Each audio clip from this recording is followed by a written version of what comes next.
baba ni mtendakazi mzuri, analeta kitu nyumbani jioni au baada ya mwezi.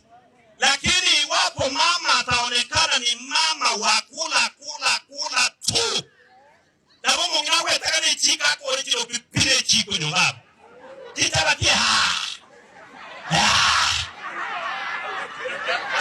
sasa mzee analeta mali chapo kidogo. Kazi yako ni kupika, kazi yako ni kupika na kula tu, kupika na kula tu. Mama jishughulishi, afanye hata biashara ya kuuza nyanya na omena. Unataka mzee huyo amusiri choki bagase kewe kutoke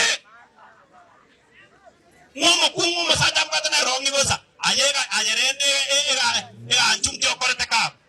What have you done? So alongside with speaking to men, I also want to appeal to our mothers ya kwamba nanyi mnapoendelea kukaa na wazee nyumbani, muwe washauri wazuri, kutumia rasilimali zenu chapo kidogo vizuri. Hakikisha mzee mnakula 5, mnaweka ngapi? 5. Jenga nyumba. Jenga nyumba. Number 3.